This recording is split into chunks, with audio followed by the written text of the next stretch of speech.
of being a Biafran nation. No more killing of northerners, no more killing of police officers, no more profiling of northerners and attacking their businesses. Let Igbo have their independent nation away. Are you paying attention to Hausa woman? Let us have our freedom. Pay attention. Nigeria on Biafra referendum in Abuja. We are the amalgamation of northern women from all parts of the north, north central, northwest, and northeast. We as mothers, we are always at the receiving end of any war, insurrection, killing, and act of terror. When our men were killed, we were raped and our children rendered orphans. We have nowhere to run to. We were raped. Nigerian history has shown that women carry the heavy burden of war and act of insurrection and terrorism. We have gone through it from 1967 to 1971. Women, can we allow this to happen again? No. Our men die and left us with children, no kata for out of nothing. Other men that survive simply move on, but we never move on.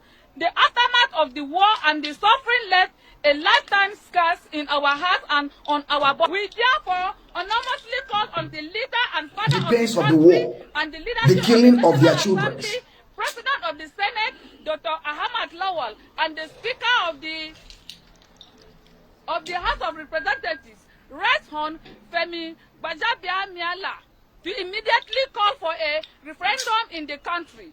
Let people choose to live in peace in Nigeria or leave. Any other group or nationality that wants to sit or exercise their right for self-determination, like the Southeast has been agitated for the seat to be allowed to live Nigeria peacefully without resorting a second war. Today, the Igbo nation has turned the entire Southeast to almost a war zone. Northerners, irrespective of their tribes, are no longer safe. Infrastructure are no longer safe. All right, wonderful people. All right, wonderful people. And there's something that this woman said. Of course, I'm going to talk about it first before I proceed. We, the Southeast, we never turn our land to war zone. The Nigerian government or Nigerian terrorist government are the people that are turning our land into war zone, because they have a lot of infiltrators. They have a lot of agents in our land that are committing all this crime. We are just crying for survival. We have been surviving since 1967 to 1970. They have been killing us. From 1945, I mean to say, from 1945, they have been killing us. And we have decided that we are going to brace it for that contraption. So I want to tell this woman, of course, she said a lot of things. I'm coming there, but I just want to let her understand, or the world, because we are here to set the record straight, regardless of your position. No, we don't care who you are. We just need common sense, ability to reason. Because if you lack it, of course, you are an animal. An animal is better than you. Now you understand what I'm saying. All right. This woman said a lot of things. This is Hausa women's.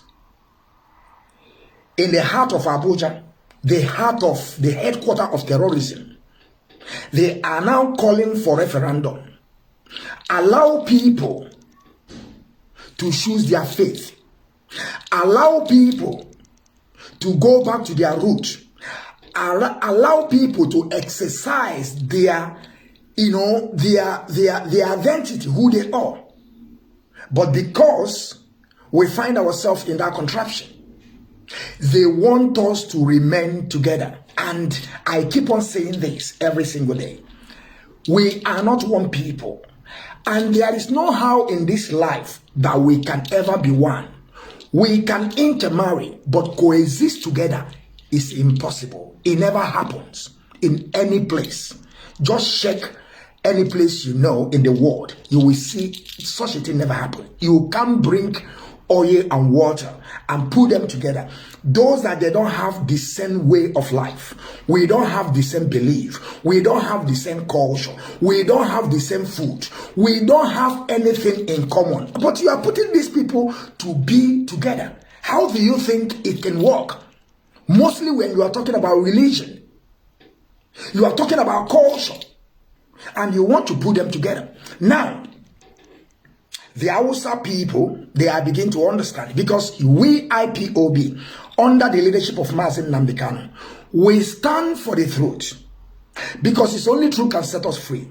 We are whiter than white, whiter than snow. We are fighting for everybody. We are fighting for black race. We are fighting for black race. We want every one of us to understand this. Mostly the African people. We want you all to understand we are not just fighting for Biafra to come, but we are fighting for the emancipation of black race. That is why we're here. We want to start competition among the black race, among the countries in Africa, so that we can be able to develop our own. We are trying to believe on ourselves, not depending on people.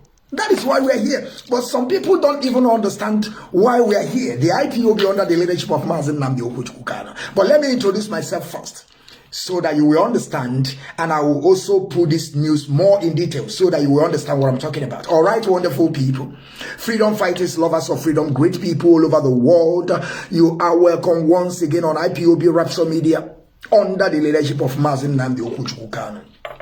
Here I am. I always set the record straight, regardless of who you are. Who cares? I don't. Your position, who cares? I don't. Your qualification, you think I care? I just need common sense, ability to reason, so that we can be able to know the root of our problem. My name is Mazo Okenna Okechukwu, known as the Biafran child in Wachineke, the general. Now, are you beginning to understand what is playing? You can't force people to be together. You can't force them. Let me remind you people, or let me flash back to you people. Let me take you people back, so in case if you people have forgotten. When they were amalgamating us together, none of our ancestors were there. We never give these people, the British people, permission to amalgamate us together. No, there is no permission. There is no paperwork. Only what we had with them was trade, to trade. We never give them any permission to come and join us together, to be one people. No. That is something that you have to understand. Because they have already removed history from your school. So you don't even understand who you are. You don't know who you are. That is why some people will come and tell you, let us move Nigeria forward. Let us build Nigeria. Let us make it work like it have been working before. They have been killing our people from 1945. Up to date, they are still killing our people.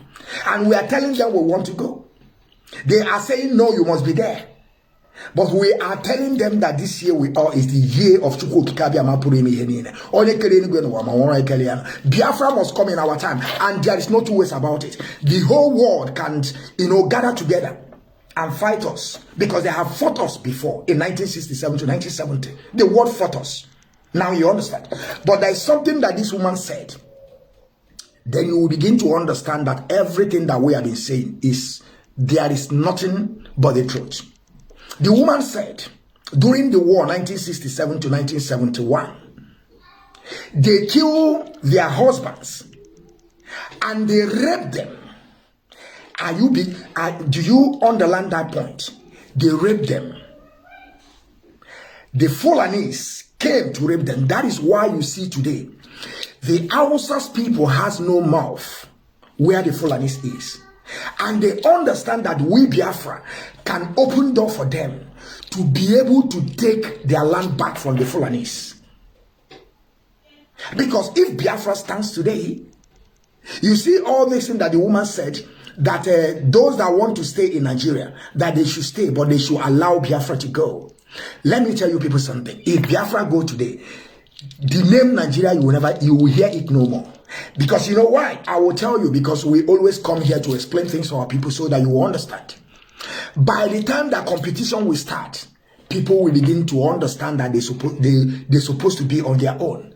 When you will begin to see the developments in Biafra land, that is when you will know that you are in a mess. You will begin to fight to get your own. That is why we keep on saying, when Biafra comes, Nigeria will cease to exist. Just put it down. Nigeria will cease to exist. We are not going to go there and fight them, but by itself, the people will begin to say, wow, so this is what these people are planning. Because our aim towards African is for African to start, competition among themselves. Begin to build infrastructure. Begin to build, factories where people can be able to work and be able to put food on their table. When this competition will start, you will see that everyone would like to be on their own. The name Nigeria will cease to exist. So I want you people to understand that is also what is happening today in our land. You will see some of our representatives, our red caps. Some people call themselves governors and all sort of nonsense. They put themselves because of their political ambition. We have been saying this. All these people are not our people. The Hausa women have also said it. During the war, Fulani pregnanted their mothers, themselves. Fulani pregnanted them. Now you begin to understand that most of all these people, that some of our people are saying, let us bring them together. Let us work with them. They are not our people. Fulani pregnanted their mother during 1967 to 1970. The genocidal war against Biafran people that Nigeria committed. And the world today, they don't want to talk about it. But thanks to under the leadership of Mazi and Nnamdi, we have already made it. We have already marked out a day and date to always remember these people, which is 30th of May, and it's coming. We are going to pray for them. We are going to pray for our ancestors. We are going to tell them to keep on resting in peace. We are going to tell them to keep on fighting for Biafra, because only what we need to do for them is to restore Biafra so their soul will rest in peace. Because as they are today, they don't have a place to rest. Because what they were fighting for, they could not be able to achieve it. We are going to achieve it in our time so that they will rest in peace. I want you people to listen to this Hausa those people in Abuja, calling for referendum, asking the zoo call Nigeria to allow Nigeria to go, or to allow Biafra to go. Because of course, we know that British people, they are backing them up. You understand? But we are telling them very soon. Our leader have said it. British will cry. They will cry someday. All the whole evil they have committed against our people. And they keep on committing it. But I want you people, if you don't understand this Hausa woman, I want you to go back again and re-listen. You will understand everything she said. Let Biafra go. Those people that still want to remain in Nigeria, allow them. But we are telling them Nigeria will cease to exist.